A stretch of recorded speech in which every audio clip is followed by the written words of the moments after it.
By providing heavily subsidized health insurance to people with very low income, and then withdrawing those subsidies as income rises, the Act creates a disincentive for people to work relative to what would have been the case in the absence of that Act.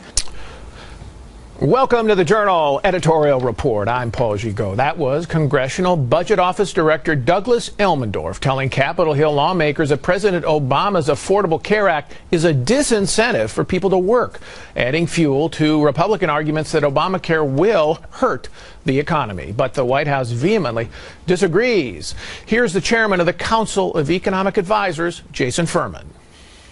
It doesn't say losing jobs. It says FTEs, so to some degree this might be somebody who used to work 60 hours because they needed health insurance and that was the only job that offered it, and now they can get a different job at 35 hours that doesn't offer health insurance, but they're getting it through this and they're switching from one to the other, and that's a better choice for that person, and this has given them that option that they didn't used to have. So, which is it, a disincentive to work or a catalyst to give people the freedom to choose where they want to work? Let's ask Wall Street Journal editorial board member Joe Rago, Washington columnist Kim Strassel, and assistant editorial page editor James Freeman. So, Joe, a little background. Congressional Budget Office isn't some right-wing outfit. This is the group that was cited many, many times by the White House when it was promoting the Affordable Care Act as an authority on the law.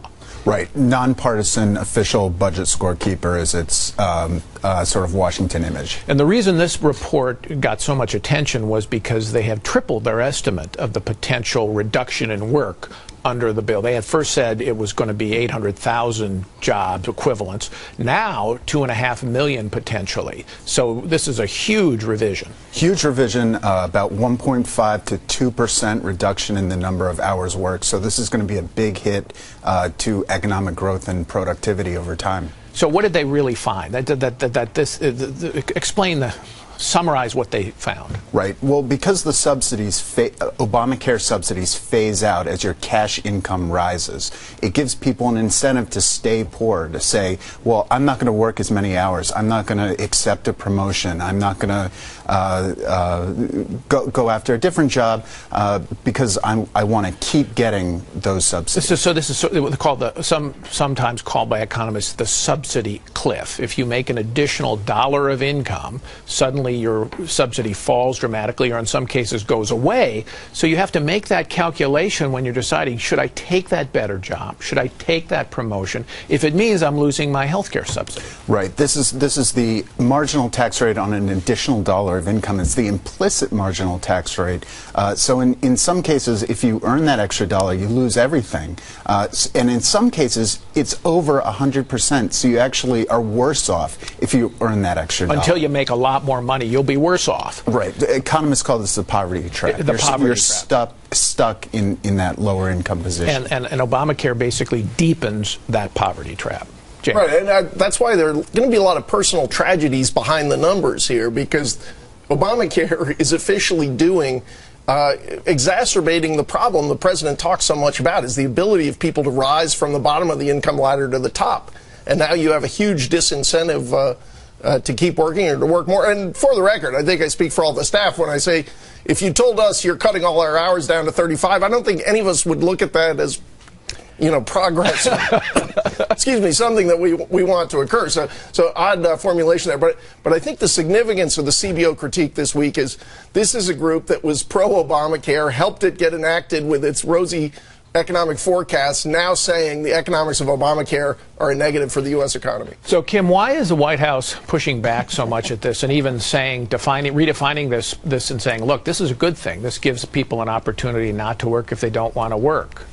Because they have no choice. Look, if you pass a law that the entire country hates and that is getting slammed with headlines about how people are losing their health plans and their doctors and paying more, and now you also get hit with reports saying that this is also undermining the engine of the economy, you basically have no choice but to send out your economists and come out with a bizarro explanation, somehow suggesting that underemployment is awesome.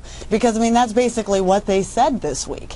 And so this is a political way of trying to extricate themselves from this hole. It's still a problem for them, especially with midterms coming up, because this report adds yet another amount of fuel that Republicans will hit them on.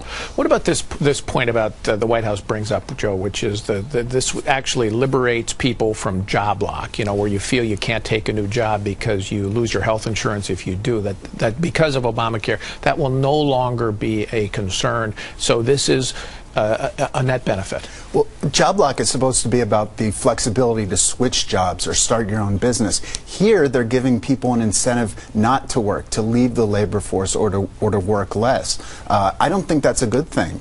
They're also saying these aren't layoffs. It's just people choosing not to work. There's really no difference if you think about a job as a contract between a seller of labor and a buyer of labor. I mean, this is really reducing the number of jobs, reducing the number of workers, and again, harming growth over the long term. And this calculation that the Budget Office made does not include the jobs that employers might not offer, because they said that because of the mandate or because of the penalties that increase cost. They said they couldn't include that calculation because it was hard to model and the law has been delayed for a year. Right, basically too hard to calculate, so we're just going to ignore that. I think this is a significant underestimate, and we're going to see much larger harms over the longer term. Kim, what are the political implications of this going forward? I mean, obviously Republicans have been making a big issue of this week, but Democrats have been fighting back ferociously, as we've heard. Is this just going to be one of those academic debates, or is this going to have real political consequences? No, the importance of this report, Paul, is that what's been happening up to now is Democrats have been swashed by headlines that have to do with the practical effects of the law. Again, how this is harming individual Americans because of the way it's changed their health care. What this adds is now a big macroeconomic argument that the Republicans are also going to be leveling against Democrats this fall, that the law is undermining the economy. And given how fragile that economy is, that is something that will resonate with voters. Okay, Kim, thanks so much.